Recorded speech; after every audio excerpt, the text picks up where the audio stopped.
O Brasil acompanhou nos últimos meses a rotina de milhares de pessoas afetadas, milhões até, né?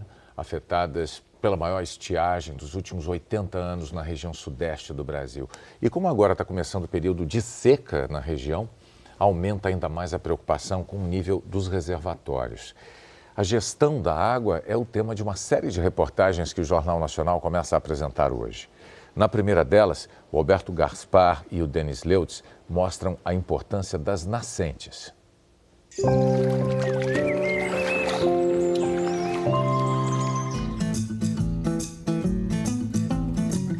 Nos limites da região metropolitana de Belo Horizonte, a fazenda é bonita, bem cuidada, mas segundo o dono, o melhor por aqui é mesmo a água. É a minha riqueza, essa é a grande riqueza. E nem é só minha, essa riqueza de todos nós, né? A propriedade tem 13 nascentes, pontos em que a água aflora do subsolo, formando um fluxo constante. Tirando o que se usa na fazenda, a maior parte da água desce em direção a este ribeirão. E ao importante Rio das Velhas, que fornece grande parte da água de Belo Horizonte. A fazenda tem muita mata preservada, mas no alto dos morros ela foi eliminada antes do seu Odilon chegar por aqui. Já tinha desmatado tudo e o pequeno fazendeiro aqui, ele criava gado. O reflorestamento é possível, mas demorado. Onde não há árvores para reter a água da chuva, a estratégia é criar pequenas barragens. Já são 35 e a meta é chegar a 100. A primeira utilidade das barraginhas, como o seu Odilon chama, é conter as enxurradas, impedir que elas causem danos morro abaixo. A segunda utilidade é preservar as nascentes de água, mesmo nos períodos de seca. A água retida vai se infiltrando lentamente no solo e alimenta o lençol subterrâneo. A gente percebe claramente que as nascentes têm um fluxo maior e mais permanente. Feliz com sua contribuição para a natureza, seu Odilon se preocupa com vizinhos sem as mesmas condições para preservar nascentes. Acho, inclusive, que o poder público deve se preocupar em remunerar o produtor de água. Eu, felizmente, tenho outra fonte de renda, mas não é a realidade da maioria dos produtores.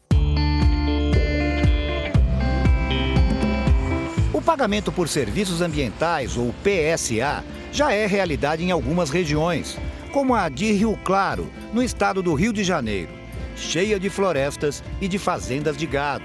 Aqui, as nascentes alimentam o rio Piraí, que contribui para o abastecimento da região metropolitana do Rio.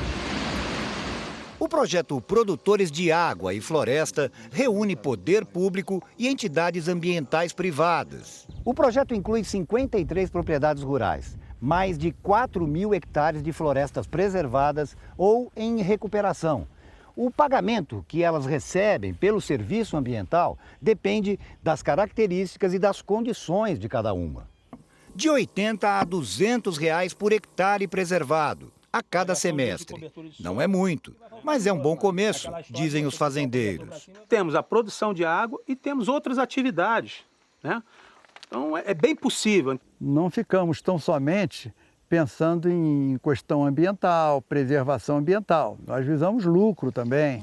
Nós somos empresários, mas com consciência de que precisamos contribuir com a sociedade. Seu Sérgio se empolga ao falar das nascentes, todas de acesso bem difícil. Em cada grotão, entre dois morros, onde vemos uma vegetação mais densa, em cada uma delas existe um córrego d'água. Para a nascente é ótimo, que seja bem difícil e inóspito. Junto com outros trabalhadores rurais, Angélica participou do projeto, plantando mudas de árvores nessas encostas. Pau-cigarra, pau-brasil, antigo cangaia, plantei aroeira, plantamos pitanga também, ingá, todas essas plantas plantamos aí. Ela ganhou algum dinheiro e muito orgulho. Eu já plantei aquilo lá. Não, eu vou falar para meus netos ainda, que eu tive meus netos ainda, assim, ó. Que lá foi eu plantei. Em São Paulo, junto a uma das castigadas represas do sistema Cantareira, pequenos proprietários fizeram um trabalho parecido.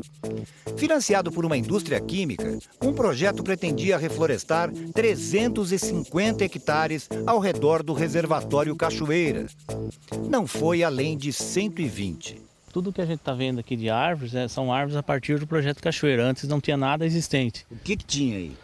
Braquiária, solo degradado. Braquiária é um capim agressivo que se espalha com facilidade e inibe a recuperação da vegetação nativa. Esse tipo de pastagem para o gado continua ocupando a maior parte da área. A placa do projeto até desbotou, mas quem trabalhou nele não esquece. O serviço aqui é difícil, a gente tinha uma garantia por mês, um salário fixo que vinha, tal, isso aí, né?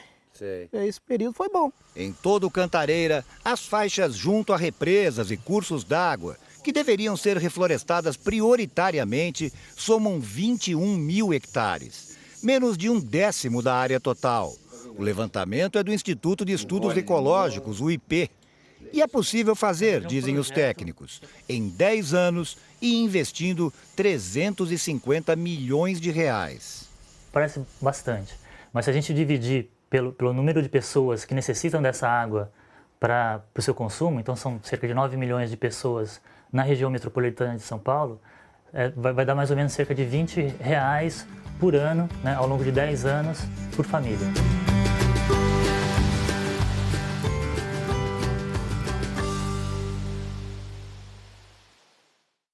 A organização que patrocinou o projeto Cachoeira informou que a restauração da mata ciliar já foi iniciada na área que falta recuperar, mas que precisa de mais dinheiro para concluir a restauração.